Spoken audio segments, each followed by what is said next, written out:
Pardon, sir? He's arrived, right? Okay. Okay. We request everybody to please be seated, and if somebody is not finding seats in this area, kindly take up the upstairs. And the guest has already arrived. Please be seated. Do not stand. Kindly please be seated. Please.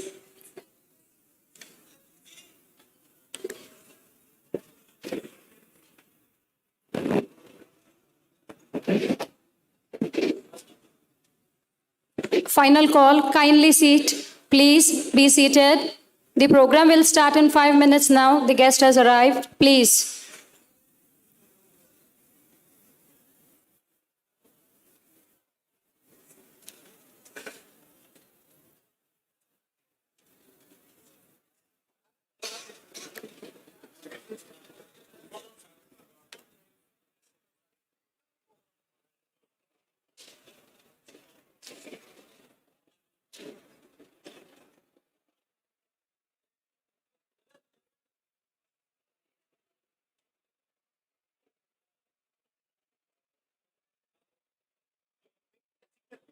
Sure.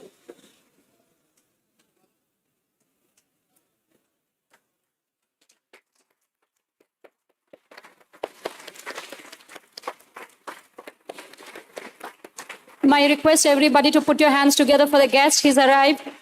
Kindly.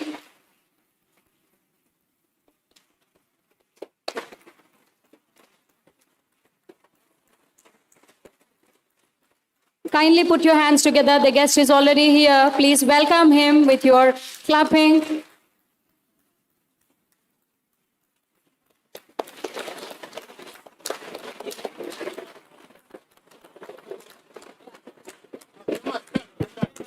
Good evening to one and all, and a warm welcome to this program. Everybody from students, intellectuals, ladies and gentlemen, and all the dignitaries who are here, extending a very warm welcome. At the outset, I'm very happy. I extend my gratitude for your presence, which is very overwhelming, and responding to our invitation very positively. Your response not merely foregrounds your intense curiosity for intellectual and deliberations, but also demonstrates your love for the nation and your passion for celebrating the proud moment of India's G20 Presidency. On behalf of the Forum for Nationalist Thinkers, Hyderabad, I deem it an honor to welcome you all to this very special talk on India's G20 Presidency by Honorable Union Minister of External Affairs, Shri S. Jaishankar. To commence the proceedings, I request Shri N. Ramchander Garu, convener of the Forum for Nationalist Thinkers, to come to the dais. Shri Ramchander Garu is a senior advocate and a former BJP MLC. Please put your hands together for our guest today, Shri Jaishankar Garu, Dr. Jaishankar Garu, External Affairs Minister.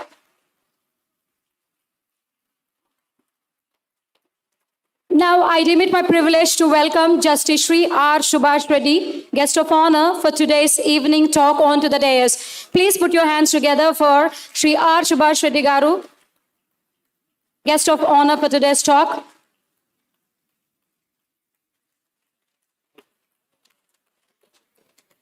I'm immensely happy to invite guest of honor, Honorable Union Minister of Culture, Tourism and Development of Northeastern Region, our very own Shri G. Kishan Reddy Garu, onto the dais. Please put your hands together.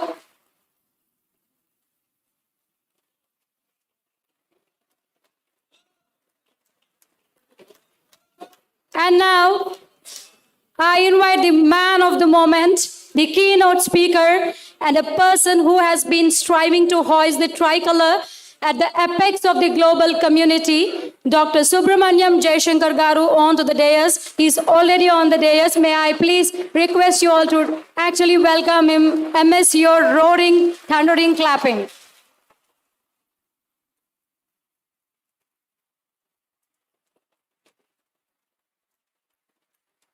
Thank you very much for your enthusiasm. Thank you very much for your overwhelming presence. May I now request Sri Ramchander Garu to preside over this meeting. I request sir to take over.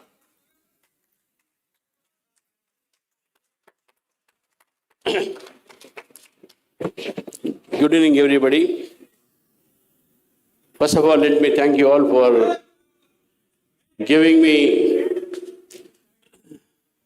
my invitation and good response. As Mr. S. Jaishankar is among us, we are all eagerly waiting for him and other guests also to speak to us. I request all the delegates to kindly take their seats. There are many seats on the amphi upstairs and other places also, but don't stand by side of the dais. I request all the delegates here and all guests to kindly be away from the dais. Friends,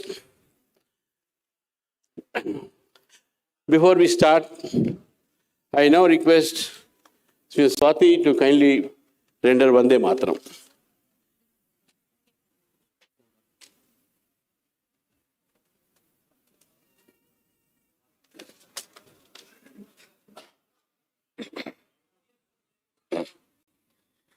Vande Mataram, Vande Mataram, Sujalam, Subhalam, Malayaj Sheetalam, Sasya Shyamalam, Mataram, Vande Mataram, Subhrajyotsna Pulakitayamini, Pullakusumita Dhrumadala Shobhini, Suhasini Sumadhura Bhashini, Sukhadam Varadam Mataram, Vande Mataram, Vande Mataram, Vande Mataram.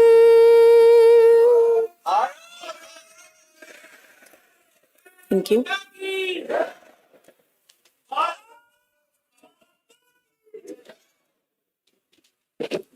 Friends, it's my privilege to have among us Mr. S. Jaishankar, Honorable Minister for External Affairs, Sri G. Kishan Reddy ji, our Honorable Minister for Tourism and Doniar, Tourism and Culture, Sri Subhash Reddy ji, Justice Subhash Reddy Garu, retired Judge, Supreme Court of India. And before we start with the programs, I would like to welcome them by offering bouquets by our delegate, by our volunteers here. Now I request Sri Tirupati Garu, former Vice Chancellor, Osman University, to kindly present a bouquet to our chief guest, Sri S. Jaishankar Garu.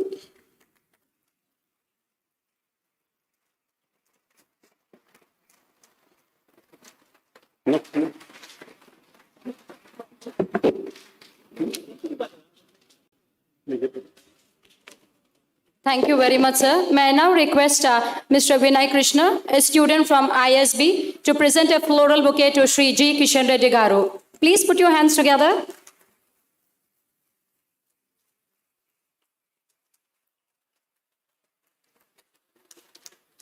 And now, may I request Sri Narasimha Sharma Garu, Senior Advocate, to present a bouquet to R. Subhash Reddy Garu, former Judge, Supreme Court.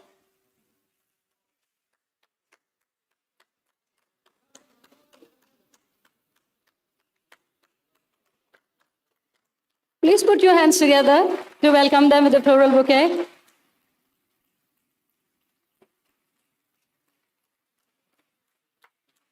And now, may I request Mr. Chaturvedi Garu to present a bouquet to N. Ramchander Rao Garu, the convener of this event and also National Thinkers Forum. Please put your hands together.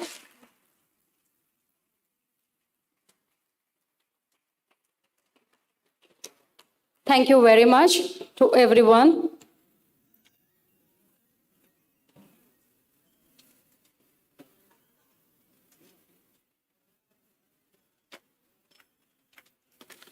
So before we proceed, there were some organizations who have given us logistic support for this event to make it successful.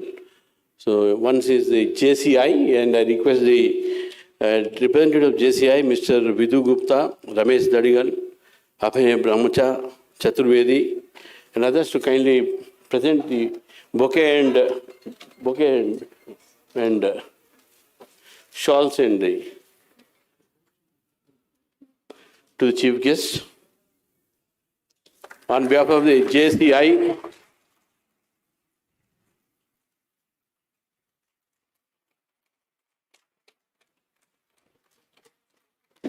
now I request Sri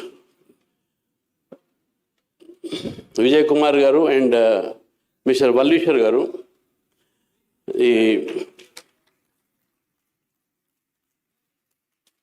both are connected with the publishing houses. Mr. MSco Vijay Kumar Garu, who is known for publishing many books, even Sri Modi's Pariksha Pe Charcha was translated to Telugu and was published by MSco Publishers. I request them to kindly offer the books in Telugu, Modi 2.0.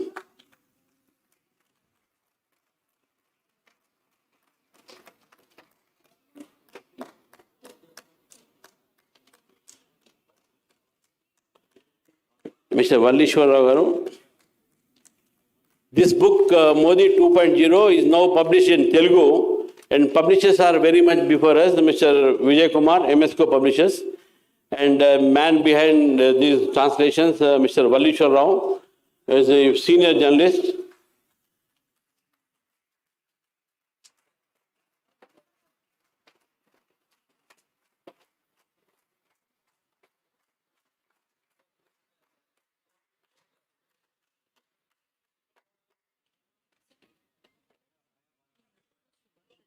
There is a bio for everybody. No, one each. One each. And you can.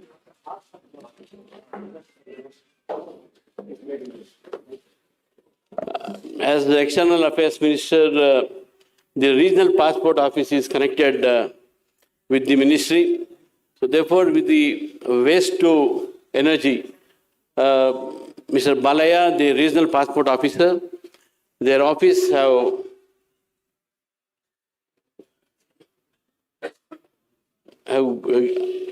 decided to present a photograph, which is a work of waste management issue.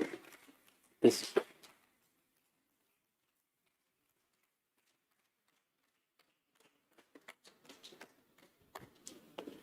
As I see a lot of students who are here, many of them are aspiring for civil services.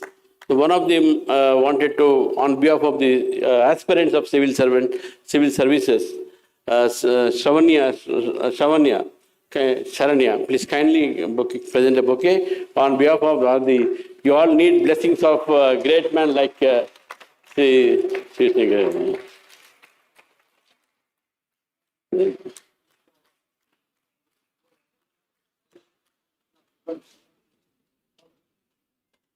Mr. Surya Prakash, one Gayatri Samaj, I would like to ask him to present one bouquet, and we close this bouquet presentation program. We are going ahead with the main program now.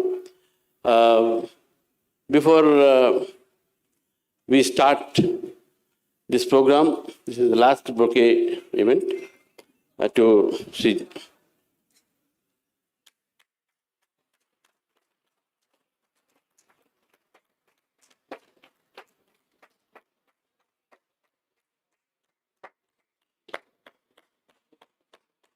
Friends,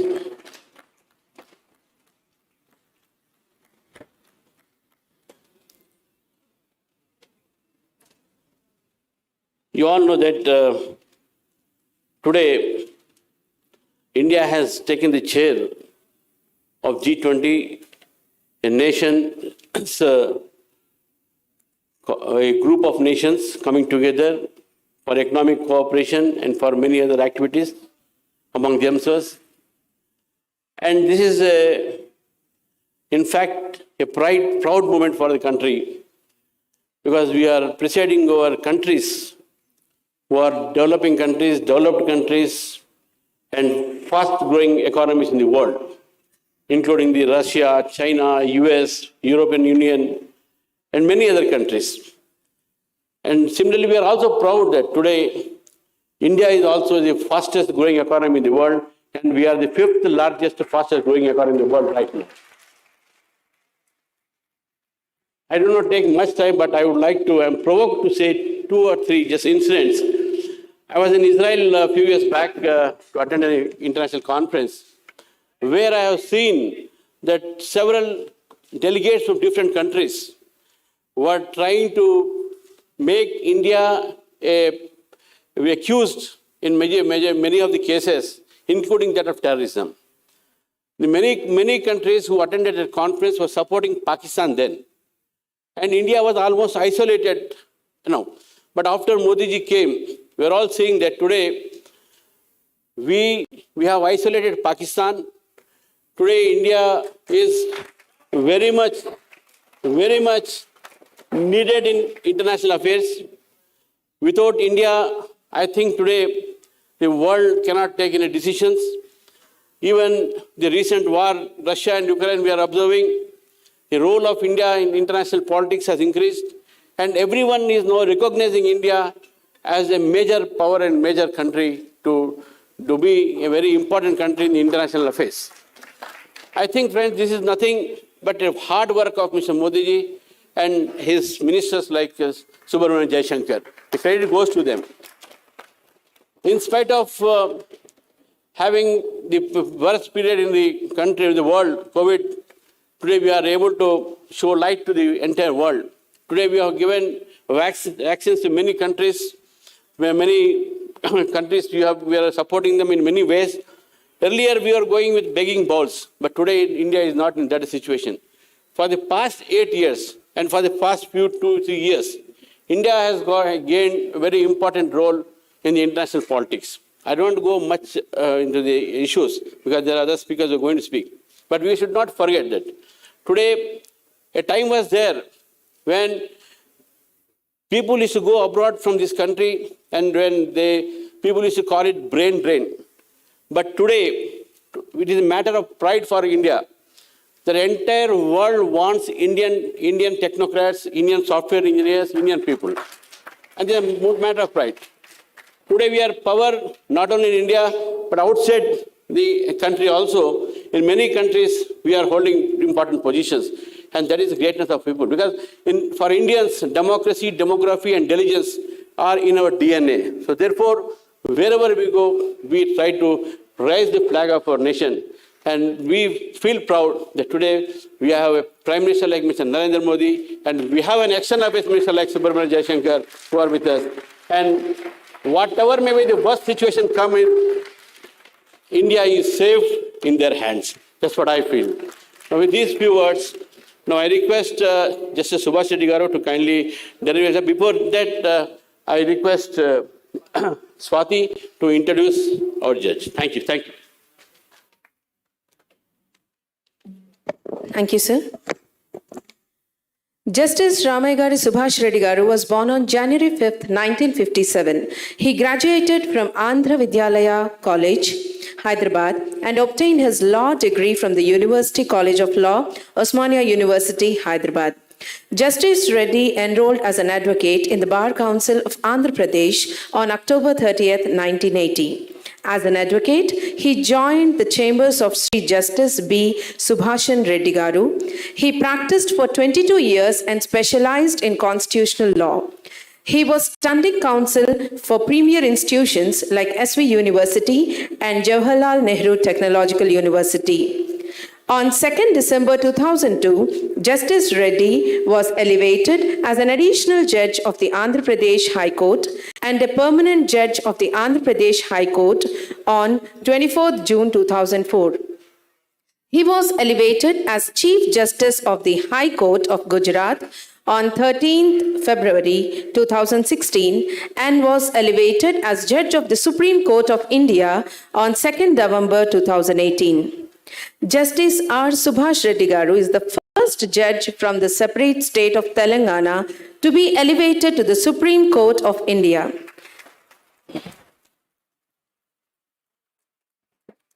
As the High Court Judge, Chief Justice and Supreme Court Judge, he created a special niche for himself amongst the legal fraternity of the nation with his landmark judgments. He is known for striking a fine balance between constitutional rights and national interests. To illustrate the point, I wish to quote from one of his judgments. In Foundation for Media Professionals versus UT and Jammu Kashmir, 2020, Justice Reddy observes, national security concerns and human rights must be reasonably and defensibly adjusted with one another, in line with the constitutional principles. While it might be desirable and convenient to have better internet in the present circumstances, wherein there is a worldwide pandemic and a national lockdown.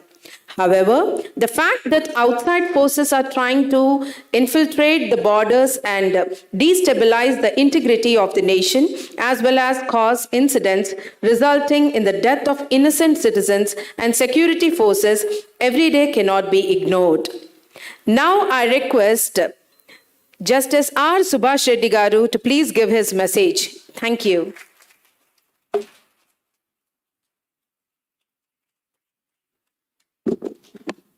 Honorable Ministers, Justice Jaishankar ji, Justice Kishan Reddy ji, my friend, Senior Advocate Mr. Ramchander Rao, galaxy of thinkers here, media friends, ladies and gentlemen. At the outset, I thank the members of the forum for giving this opportunity. When Mr. Ramchander Rao called me, he said, it's a non-political organization, you can come. I thought it's a good time to two young dynamic ministers who are in the limelight to take our country forward, to hear them. That's how I am here today. Friends, you all know we are on the topic of G20 Presidency. You all know how it started. In 1999, this started. 19 countries and European Union, when Asian countries were facing economic crisis, this was made forum for the finance ministers and the governors of the central bank to discuss economic issues. Later, in 2007, this global economic recession has come. This is upgraded, and the state heads were representing, and it has become one of the most important organizations in the country for the reason it represents 85% of the global GDP, 75% of the trade in the world, and 2/3 of the world's population. So this how strong the policies of this organization is. It has become very relevant for the development of these countries and to maintain good relation and give and take. This morning only I read the message of Honorable Prime Minister on 1st of December when our presidency started. He says our theme should be to sense to oneness, one earth, one family, one future. Precisely, he says, is nothing but it is a Vasudeva Kutumbam, which backs to our nothing again to the Sanskrit era in Mahashabdam. This is a forum is for mainly focusing humanity. This is the forum which we have to keep away our geopolitical tensions and maintain good relations in all other aspects by sharing what we need and what we have to give. You all know how this country has prospered in the last 10 years, how we are going in a direction for digitalization. And this country has become definitely is a destination for wellness, destination for tourism, Honorable Minister is here, and destination for so many important aspects which we can share with the other countries in the needy situations. Because recent pandemic has shown how these relations will help humanity. What is oneness? Is a joint family, give and take. What we need, we have to take. What is required to others, we have to give. That is oneness. That is the theme of this concept of this G20. And here are the prominent ministers who are the part of decision-making process for our G20 presidency, what we have to do, and what should be our roadmap for this. They are the better persons to share with you. I too want to hear from them only. That's the reason I am here today. And once again, thank the organizers for giving this opportunity.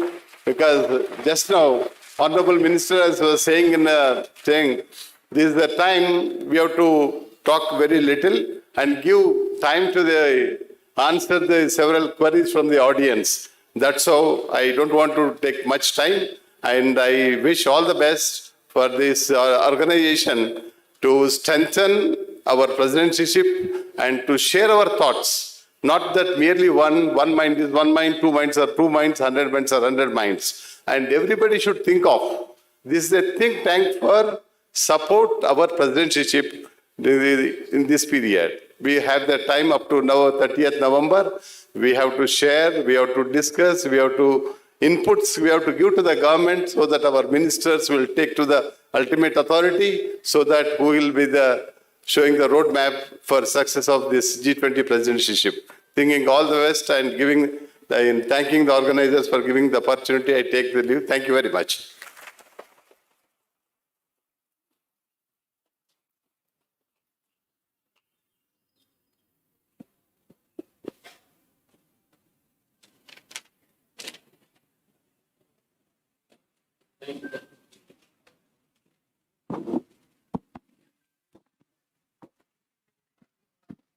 Thank you, sir.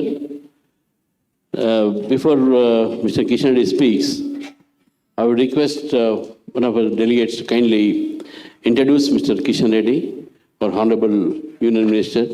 5 minutes, please. Thank you very much, sir. And may I now request Ms. Soumya to introduce Shri G. Kishan Reddy Garu, Honorable Minister of Culture, Tourism and Development, Northeastern Region.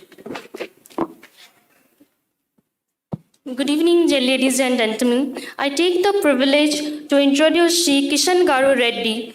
So, Kishan Garu Reddy is a household name in the whole of Telangana, especially in the twin cities of Hyderabad and Secunderabad, and does not need an introduction, but for the sake of propriety, here is a brief introduction. Shri G. Kishan Reddy is a member of parliament from the Secunderabad Lok Sabha constituency.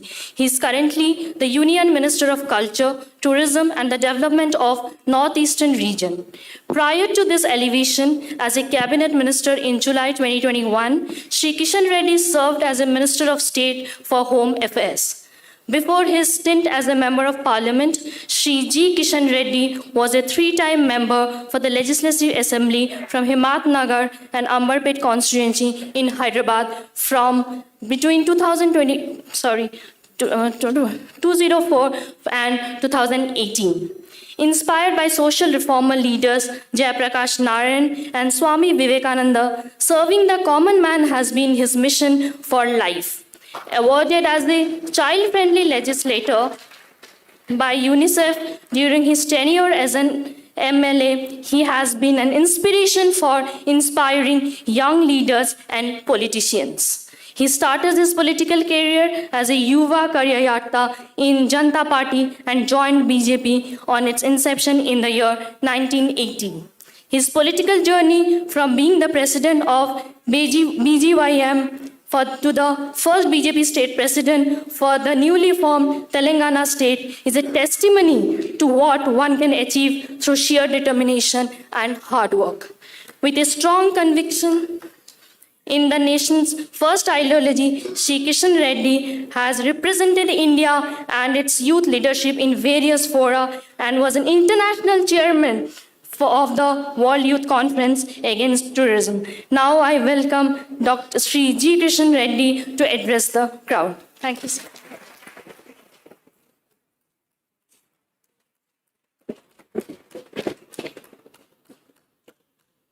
Good evening to all.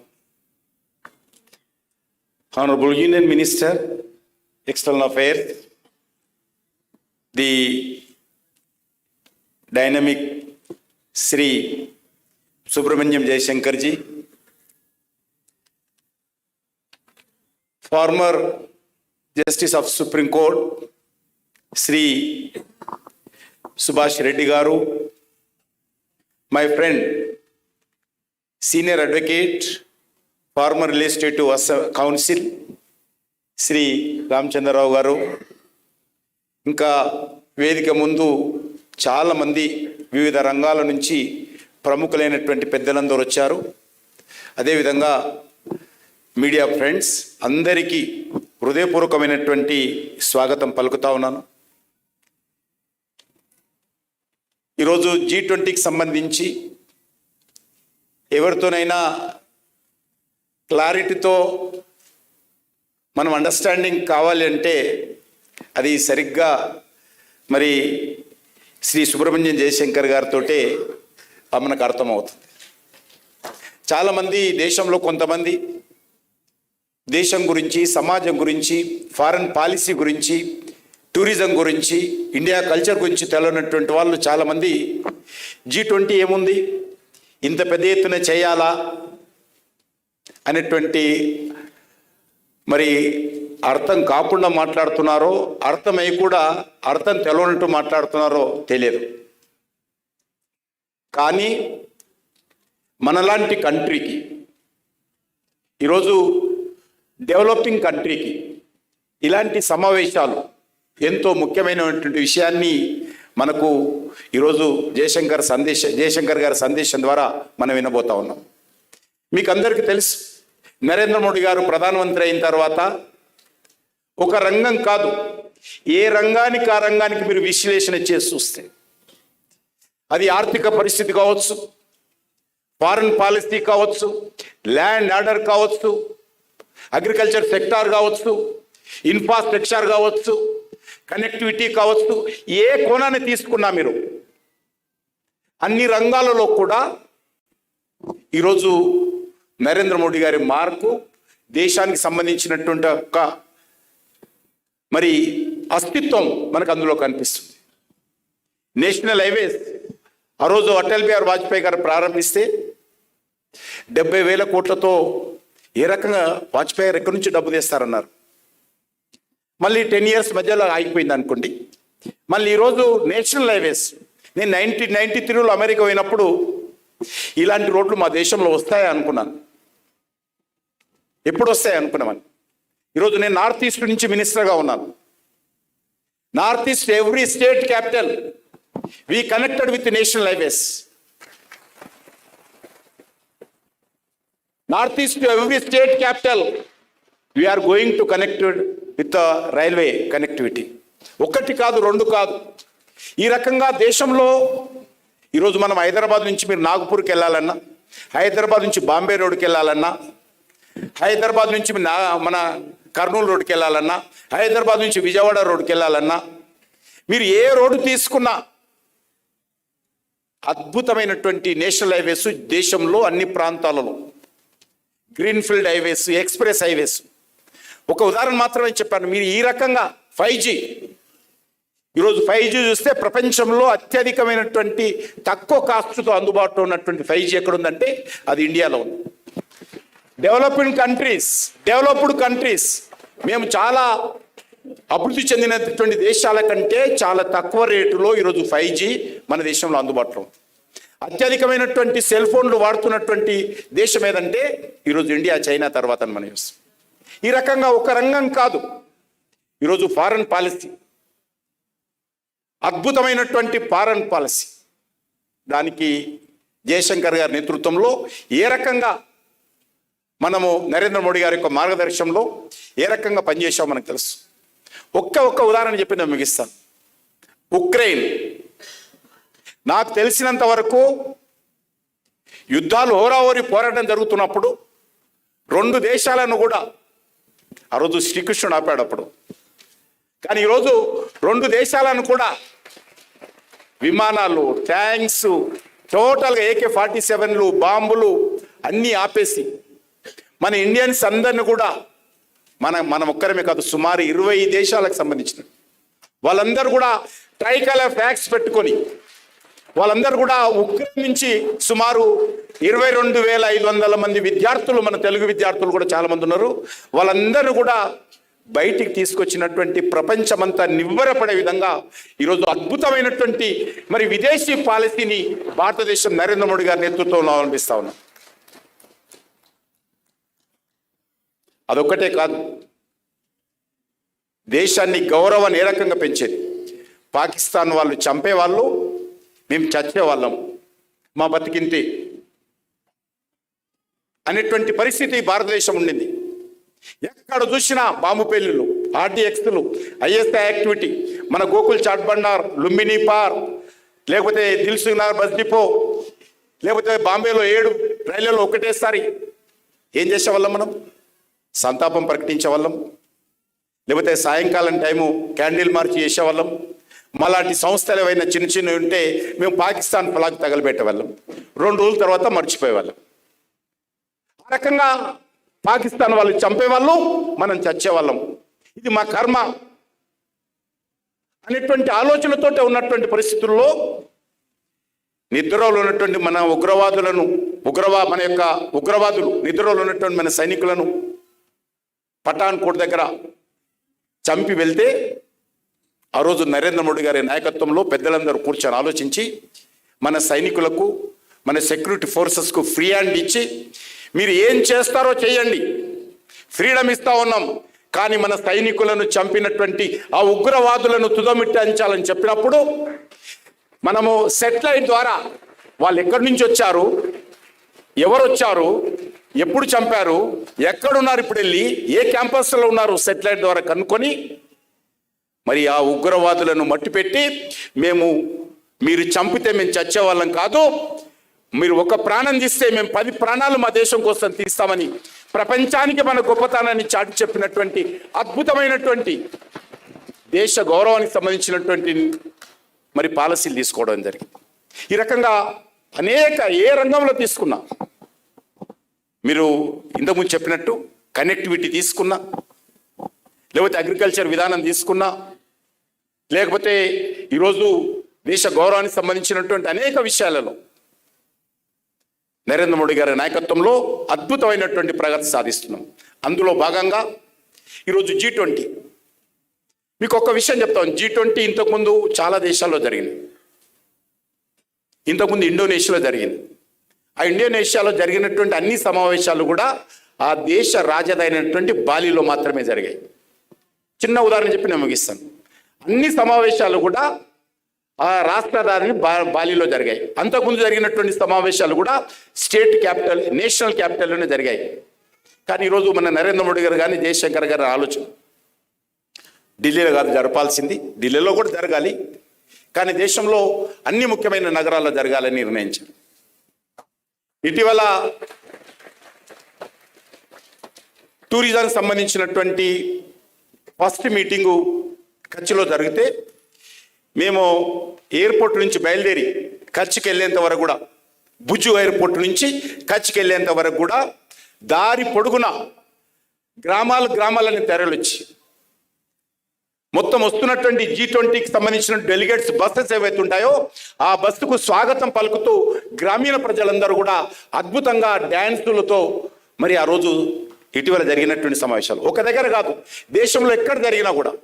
అందుకే 56 నగరాలలో 250 సమావేశాలు ఈ యొక్క G20 కంట్రీలో సంబంధించినటువంటి సమావేశాలు జరుగుతూ ఉన్నాయి. G20 కంట్రీకి సంబంధించిన డీటెయిల్స్ అని వారు చెప్తారు.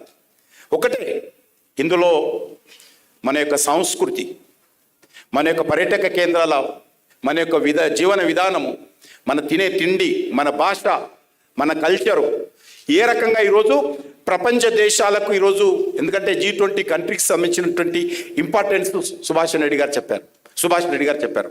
నేను మళ్ళీ దానికి సంబంధించినటువంటి డీటెయిల్ చెప్పదలుచుకోలేదు. ప్రపంచంలో ప్రపంచాన్ని శాసించేటువంటి దేశాలు ఏవైనా ఉన్నాయంటే అవి G20 కంట్రీకి సంబంధించినటువంటి సమావేశాలు. ఆ G20 కంట్రీకి సంబంధించినటువంటి ఒక రంగం కాదు, అది టూరిజం కానీ, అది కల్చర్ కానీ, ఆర్థిక శాస్త్రవేత్తలు కానీ, లేకపోతే ఆర్థికవేత్తలు కానీ, లేక అన్ని రంగాలకు సంబంధించినటువంటి యూత్ లీడర్స్ కానీ, సెక్యూరిటీకి సంబంధించిన లీడర్స్ కానీ, G20కి సంబంధించినటువంటి ఈ రకంగా 250 రకాల సమావేశం, 250 ఇండస్ట్రియలిస్ట్ నుంచి మొదలు పెడితే ఉమెన్ ఎంపవర్మెంట్ నుంచి, యూత్ ఎంపవర్మెంట్ నుంచి, విలేజ్ ఎంపవర్మెంట్ నుంచి, అగ్రికల్చర్, అన్ని రకాలుగా 250 రకాల సమావేశాలు ఇండియాలో డిసెంబర్ నుంచి 22 నుంచి డిసెంబర్ 2023 వరకు ఒక ఇయర్ పాటు సమావేశాలు జరుగుతున్నాయి. ఈ సమావేశాలన్నీ కూడా 56 నగరాలలో జరగబోతా ఉన్నాయి. ఈ 56 నగరాల్లో జరిగినటువంటి సమావేశాల ద్వారా సుమారు చాలా వేలాది మంది ఫారిన్ డెలిగేట్స్ వస్తారు. Important cream of the world ఆ యొక్క G20 కంట్రీకి సంబంధించినటువంటి సమావేశాలలో ఇండియాకి రాబోతున్నారు. వచ్చినప్పుడు మన దేశానికి సంబంధించినటువంటి మరి ఎవరైతే ఈ సమావేశాలకు వస్తారో ఆ డెలిగేట్స్ తిరిగి ఆ సమావేశాల నుంచి వాళ్ళ దేశాలకు వెళ్ళినప్పుడు, వాళ్ళ నగరాలకు వెళ్ళినప్పుడు, వాళ్ళ ఇంటికి వెళ్ళినప్పుడు వాళ్ళందరూ కూడా ఇండియా అంబాసిడర్స్గా మారిపోయి భారతదేశంలో మేము వెళ్ళినప్పుడు అద్భుతమైనటువంటి స్వాగతం ఇచ్చారు, అద్భుతమైనటువంటి ఆతిథ్యం ఇచ్చారు, అద్భుతమైనటువంటి నగరం అది, అద్భుతమైనటువంటి కల్చర్ వాళ్ళది, అద్భుతమైనటువంటి పర్యాటక కేంద్రాలు ఉన్నాయి. ప్రపంచంలో ఏ దేశంలో లేనటువంటి మరి అతి ప్రాచీనమైనటువంటి కళా సంపద ఎక్కడుందంటే అది భారతదేశంలో ఉందని ఈ దేశానికి వచ్చేటువంటి ప్రతి టూరిస్టు, ఈ దేశానికి వచ్చినటువంటి ప్రతి డెలిగేటు భారతీయ అంబాసిడర్గా వాళ్ళ దేశాలలో వెళ్ళి మన దేశం గురించి ప్రచారం చేయాలనేటువంటి లక్ష్యము ఈరోజు నరేంద్ర మోడీ గారు ఒక వేసేటువంటి ప్రతి అడుగు, మాట్లాడేటువంటి ప్రతి మాట వెనుక ఎన్నో రకాలుగా ఆలోచన చేసి ఆయన ముందుకెళ్తూ ఉంటాడు. కాబట్టి G20 కంట్రీకి సంబంధించి కూడా ఈరోజు 56 నగరాలు అద్భుతంగా అలంకారం చేస్తూ ఉన్నారు. కొన్ని నగరాలు చేయడం లేదు, అది వేరే విషయం అనుకోండి. మీకు తెలియదు కాబట్టి నేను చెప్తున్నాను. అద్భుతమైనటువంటి అలంకారం చేస్తూ ఉన్నారు, చాలా అద్భుతంగా జరుగుతూ ఉన్నాయి. ప్రజలందరూ పాల్గొంటున్నారు. ఏ ప్రాంతానికి వెళ్తే ఆ ప్రాంతానికి సంబంధించినటువంటి సాంస్కృతిక కార్యక్రమం, ఏ ప్రాంతానికి వెళ్తే, ఏ నగరానికి వెళ్తే ఆ నగరానికి సంబంధించినటువంటి ఆహారము, ఎక్కడ వెళ్తే అక్కడ మేము గుజరాత్కి వెళ్తే అనేక రకాలుగా గ్రామీణ ప్రజలు ఎవరైతే సెల్ఫ్ హెల్ప్ గ్రూప్స్ వస్తువులు బట్టలు తయారు చేస్తారో వాళ్ళు తెచ్చి డెలిగేట్స్ ఇవ్వడం, సెల్ఫ్ హెల్ప్ గ్రూప్కి సంబంధించినటువంటి ఐటమ్స్ ప్రొడక్ట్స్ తయారు చేస్తారో వాళ్ళు వచ్చి వాలంటీర్గా వాళ్ళకి ఇవ్వడం, వాళ్ళు ఏ రకంగా తన్మయం పొందుతున్నారో ఆ డెలిగేట్స్ అర్థం కానటువంటి పరిస్థితి. అద్భుతంగా ఆ రకంగా వాళ్ళందరినీ కూడా మనం కల్టివేట్ చేసి మన దేశాన్ని యొక్క సంబంధించినటువంటి గొప్పతనాన్ని వాళ్ళ ద్వారా ప్రపంచానికి చాటేటువంటి ప్రయత్నం చేస్తూ ఉన్నాము. ఇది రానున్న రోజుల్లో భారతదేశానికి నాకు తెలిసినంత వరకు 1 సంవత్సరం పాటు ఫారెన్ డెలిగేట్స్తో సమావేశాలు జరగడము ప్రపంచంలో మరి భారతదేశానికి వస్తున్నటువంటి గొప్ప ఘన విజయం అని చెప్పి ఈ సందర్భంగా భావిస్తూ నేను సెలవు తీసుకుంటున్నాను. జై హింద్.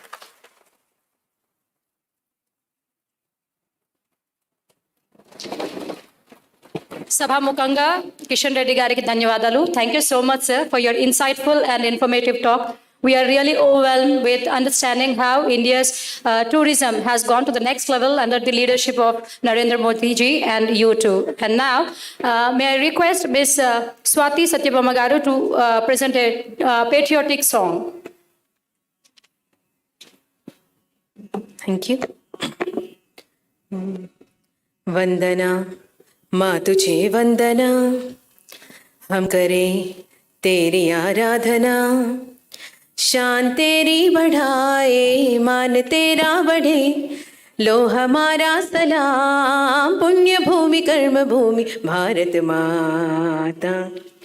वंदना माँ तुझे वंदना, हम करें तेरी आराधना, मानवता का तू ही रूप है विश्व में, एकता का सही रूप दिखलाए, मानवता का तू ही रूप है विश्व में, एकता का सही रूप दिखलाए, भिन्न धर्मों का संगम मेरा भारत महान, हाँ इशारा मोहब्बत ये है भारत महान, हम करेंगे तन को मन को अर्पण, माननीय वंदनीय भारत माता।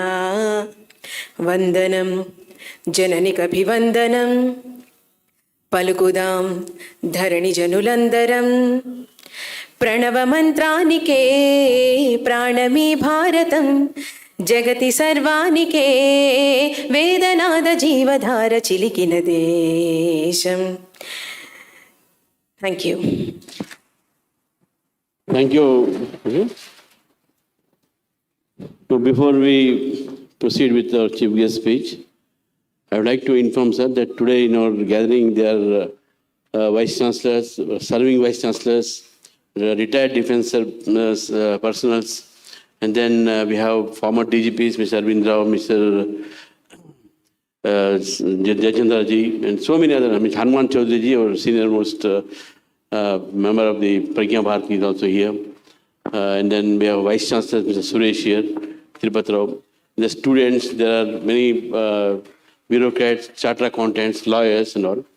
So they have come to hear you, sir, on this subject. I thank one and all for having come here for this event. And I would like to acknowledge the cooperation of iFocus, Vasdev Sharma, whose cooperation was there for giving us the logistic support for this program. Now I request Vyoma to kindly introduce the chief guest. And now I would like to introduce the man of the moment, the keynote speaker for today's program, none other than Dr. S. Jaishankar Garu, External Affairs Minister, India. And now, before I proceed and formally introduce, I think I would use two adjectives that are absolutely apt, and sir is an epitome of that would be diplomacy and assertive in putting India's voice across in any of the meetings that he had been any time. I'm sure he definitely needs no introduction because we had heard him several times, but yet let me take this privilege, honor to really introduce this esteemed keynote speaker for today, Dr. S. Jaishankar Garu. Dr. S. Jaishankar Garu is India's External Affairs Minister since May 30, 2019. He is a member of the Upper House, Rajya Sabha of India's Parliament from the state of Gujarat. He was Foreign Secretary from 2015 up till 18, Ambassador to United States 2013 up till 15, China 2009 up till 2013, Singapore 2007 up till 2009, and Czech Republic 2000 to 2004. Sir has also served in other diplomatic assignments in embassies in Moscow, Colombo, Budapest, and Tokyo, as well as in the Ministry of External Affairs and the President's Secretariat. He was also the President, Global Corporate Affairs at Tata Sons Private Limited from May 2018. Dr. S. Jaishankar Garu is a graduate of St. Stephen's College at the University of Delhi. He has a master's in political science and an MPhil and PhD in international relations from Jawaharlal Nehru University, Delhi. He is a recipient of the Padma Shri Award in 2019 and has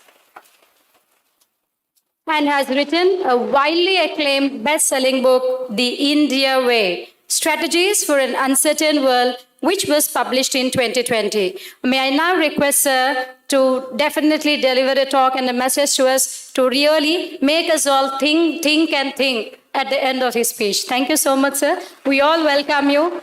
May I request all of you to put your hands together?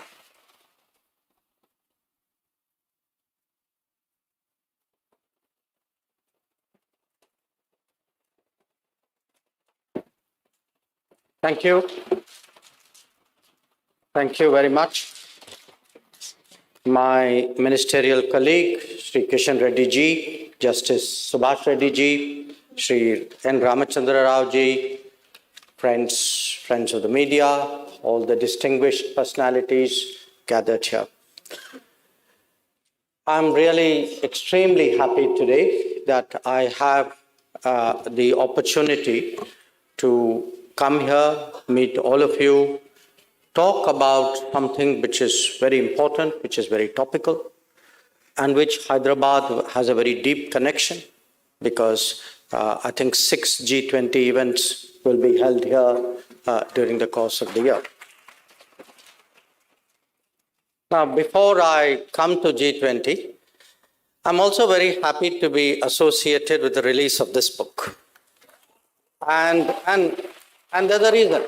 Actually, there are many reasons. One, I have a chapter. So that's a very good reason. I recommend you read it. But I must say there are some better chapters in the book. When this book came out, and I'm really very happy that you have taken the initiative to bring out a Telugu translation. Many of us have traveled around India, spoken about our Prime Minister using this book. And I hope when you all read it, I recommend 2 chapters other than my own. One is actually a very interesting piece written by our Home Minister, Amit Bhai Shah, which actually brings out Prime Minister Modi's political acumen, his thinking, his strategic vision. It's a very, very interesting chapter. As someone who spent a long period, along with him in politics. In fact, I think we are, the only 2 politicians who have written in this book. The other chapter, and I recommend it particularly for the younger people in the audience, please read the chapter of P.V. Sindhu. Read the chapter of P.V. Sindhu because it gives a young person's perspective of our Prime Minister. That what is it in him which appeals to the youth of this country. So I thought before I come to the subject, let me address this issue. Now, about the G20. The importance of the G20, I think both Justice Reddy and Kishan Reddy ji mentioned. Today, these 20 countries account for 85% of the GDP of the world, 65% of the population of the world, 75% of the trade of the world. But in reality,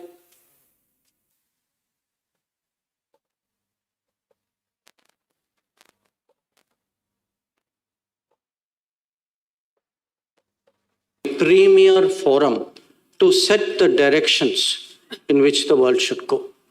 Because the remit, the responsibility, the job of the G20 is actually to look at the challenges to economic development, to growth, to find solutions, to look at new areas which are coming up, which are challenges to the world, to find solutions for them. And these, the regular meeting, because the G20 meets every year, this regular meeting actually for the last, from 2008, because it became at the level of Prime Minister President then, this has been an increasingly important forum. Now, this forum has, of course, a meeting at the President Prime Minister level, which will happen in September.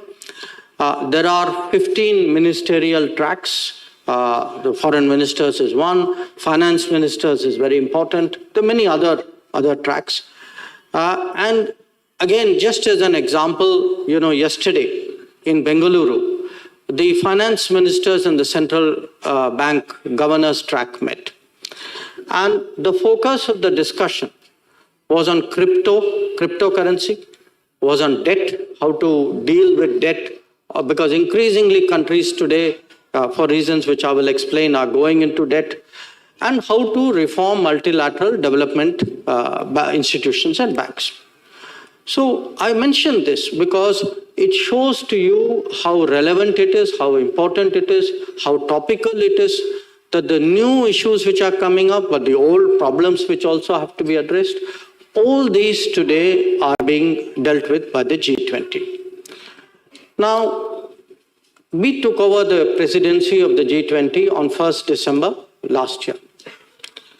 And I would say this, it's a particularly important moment to take over the presidency. It's a particularly responsible moment.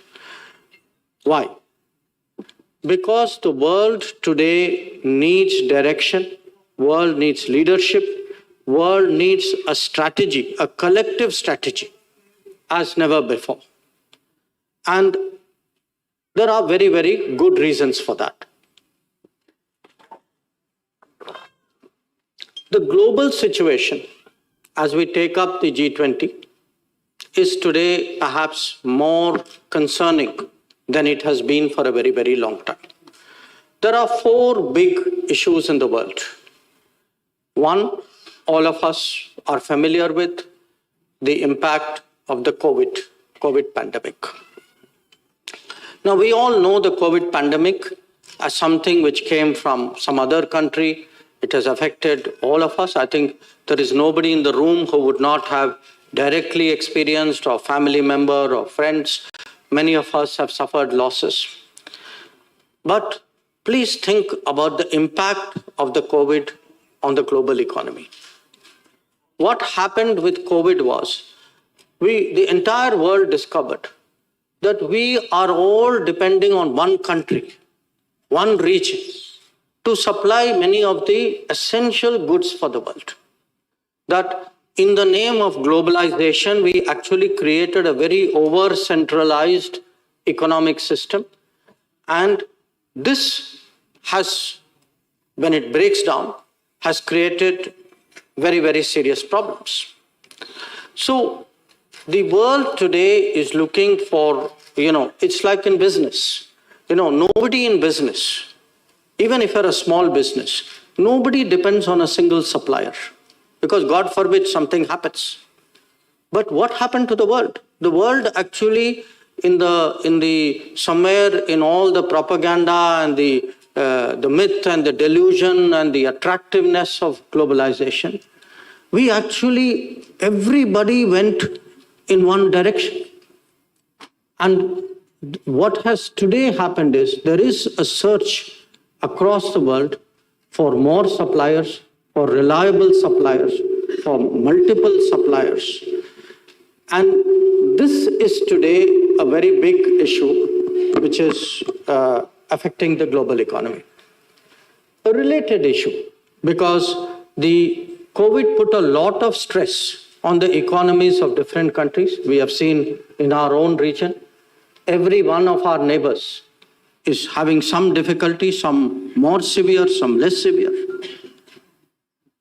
Now, the debt issue has become a very serious issue. That there are today more than 75 countries in the world who are having serious problems meeting their debt obligations. But you can't solve the debt issue if you do not reform the financial system. So that goes to the next area. And in all of this, what is security? We think in terms of when we say security, we say, okay, economic security is important. But economic security is not only the state of the finances. When COVID happened, And we discovered that, in fact, a lot of things we had to import from abroad. There was a period when even masks, when PPEs, when ventilators, when intermediates and basics for base materials for even pharmaceuticals, all these were coming from abroad. Today, I think the world has learned a lesson that security means not only physical security, not only economic security, it also means health security, it means food security. So we today have to find a way of de-risking the global economy. The way we would de-risk a sector, the way we would de-risk a business. And that is a very major debate and I would say a very major concern of what the G20 would be looking at. The second concern is, of course, the Ukraine conflict.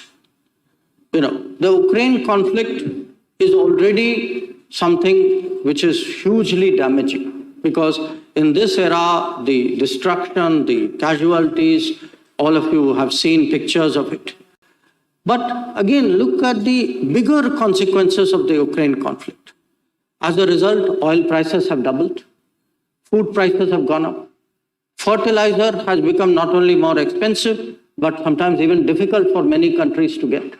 At least in our country, Modi government has ensured fertilizer prices have not gone up. Modi government has tried to cushion the consumer as much as possible, even from petrol price increases. And we have tried to see how to keep inflation down. But the reality is many other countries, many other governments are not able to do this. So if you go around the world and ask people, what is your big concern today? Why are you worried about Ukraine? They will say, yes, we are against the war. But they will also say, we have issues with food, we have issues with fertilizer, we have issues with fuel. Their cost, and this is also something the G20 has to look at. A third issue, of course, predates this. These are the big global issues of our times. Climate change. For many years we keep hearing that we must do more on climate. We agree, we must all do more. Who does not in this room agree we should not do more? But we can only do more if there is more resources, if there is more finance. So a big issue today is how do you get serious green finance in order to increase the ambition to tackle the climate challenge. I referred to health. Again, we have come through this pandemic. Okay.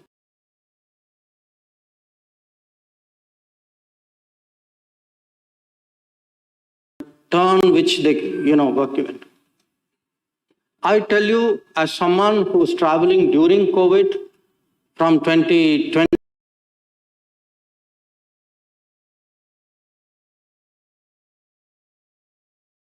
did not see vaccines, saw limited vaccines, saw late vaccines, did not have the ability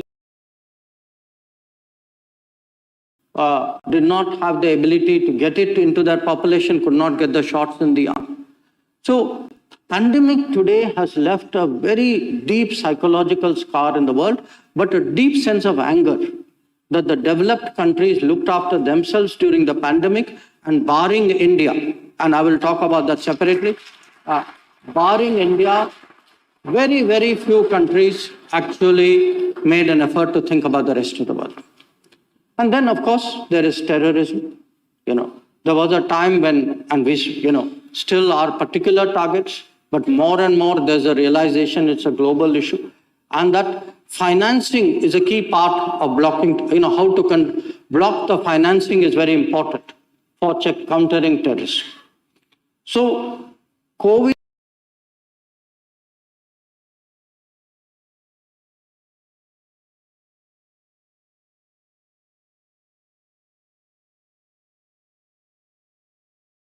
this is one part of it. There's another part of it. There are roughly about 200 countries in the world. At the G20, the 20. We have called another 9 countries as guests, so let us say there are 30. 170 countries have an interest in what is the most important meeting in the world, but they are not there. Now, for the first time, one country, one prime minister decided, I will now talk to those countries and also get their views about how the G20 would be run, and particularly the countries of the global south. Countries of the global south, because these are developing countries, they are the countries who are hurting the most today in this situation. So if you ask me today, tell me very in simple language, what is the G20 about? What will happen when G20 takes place? I would say two things will happen.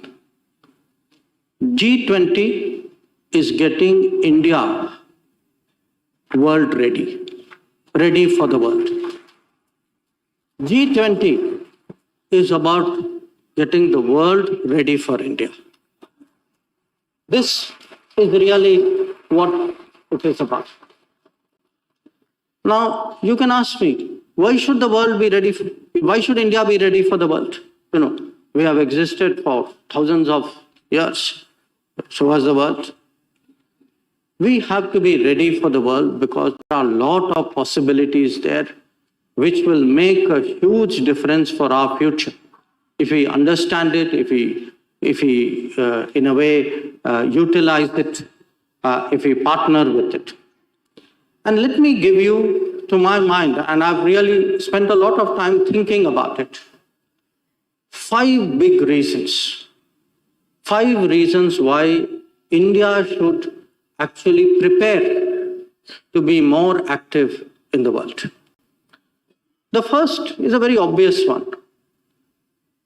The more we partner with the world, the faster we can actually accelerate our development. Now, normally you've heard this from many people, you know, our FDI has increased so much. This is only one small element of what a partnership with the world is about. Because a partnership with the world is about capital, it is about technology, it is, you get best practices, you get markets for our products, our services, our exports, and we need resources. Because remember, today, we are the 5th largest economy in the world, and we need actually more. We are also importing more and more resources. Now, in a way, it is very obvious to say this in Hyderabad, because you look at what has happened in your own immediate, in the city and in the region, that how much more global you have become, how you have used technology, how actually from your own state, your own region, your own city, how much more you are dealing with the rest of the world.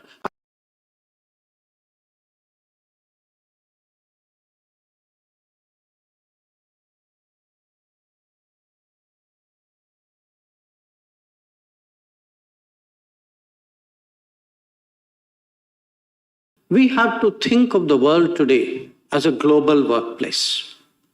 That Indian talent, Indian skill, Indian capabilities, these do not have to stay anymore within India. They actually can go out in big numbers. There is a huge demand in the world. You know, if you look today, there are developed countries where there is a demand, but there's no demographics. The young people are not there. The talent is not there. The skills are not there, not in those numbers. So when we actually interact with the world, especially in the last few years, we have seen this demand today for Indian talent and Indian skill. But if we have to get the full benefit of it, we will get it only when in India we prepare for it, that we ensure there is skills, that there is education, that there is talent, there is innovation, and there is protection and fairness to the people who go outside. But today, the one big part of what is happening between us and the world is the world as a workplace. We should prepare for that. And you can prepare for it, for the professionals, for the tech people, really by reaching agreements. And we have done. If you look, since Prime Minister Modi has come, we've done agreements with Germany, with Austria, with France, with Portugal, with UK, with Denmark. So there are a number of countries, with Japan. And we have opened these societies as workplaces for our skills and talent. But there are also, other economies where actually blue-collar workers go in very large numbers.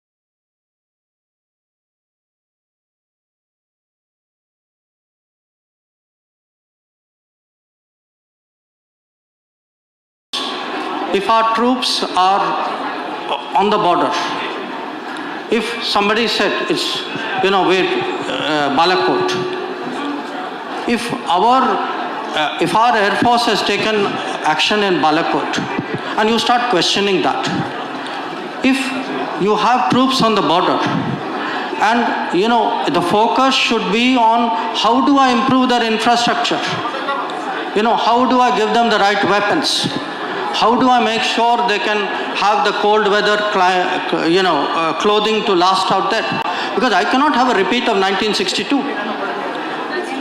So for me, it's actually, I'm really disappointed when I see national security issues made into party politics. I think the country deserves better than that. This is not, somebody said this is New India asking the question. I think New India expects the rest of India to behave better than that. So, on debt trap, yes, I think we are very, very, we've been advocates of responsible lending, of connectivity which is viable. So these are not new issues, but they are issues on which we have long taken a position. And finally, somebody made some, no, please. Please, sir, Somebody, I will do one thing. I will tell Mr. Rao next time I should do a session with all of you, maybe by video conference. We always love to have you here. Today, I think I need to head out. So thank you all once again. Thank you. Thank you very much, sir, for your patience answering the question. We have, excuse me, please. We have another 1 minute. We have a vote of thanks here. There are many guests here. Sir has. We will. Sir will come again. Please kindly cooperate. Yeah, okay, that's right. And I request. Please, one vote of thanks is there.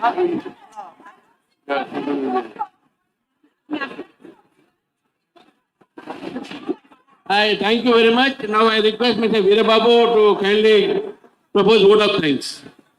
Professor Veerababu to kindly.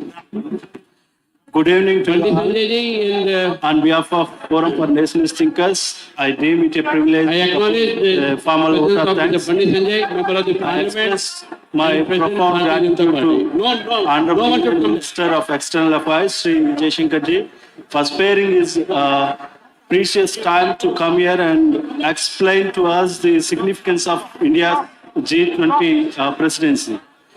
I request all the Insightful delegates presentation, in fact, provided such clarity that even die-hard critics of Modi have no choice but to concede the efficacy of Modi's statesmanship and Jaishankarji's diligent diplomacy. Sir, your talk and the way you answered the questions, you have taken the whole gathering in your stride. Thank you, sir. I thank to Honorable Union Minister for Culture and Tourism, Donor Sri G. Kishan Reddy ji for making it convenient to participate in the meeting and delivering a spectacular speech. Thank you, sir. And I thank to Shri R. Subhash Reddy ji, former Judge, Supreme Court of India, for his valuable message and time. And I thank to the entire audience here who made this meet a grand success. And I thank to Bandi Sanjay Kumar ji for sparing here his time. And my thanks to Abid bearers of Forum for Nationalist Thinkers who planned everything with detail and precision. I thank the police and all those who stood by us. I thank the staff of Hotel Marriot for their cooperation, and I thank to each and every one of here who present here. I thank to one and all.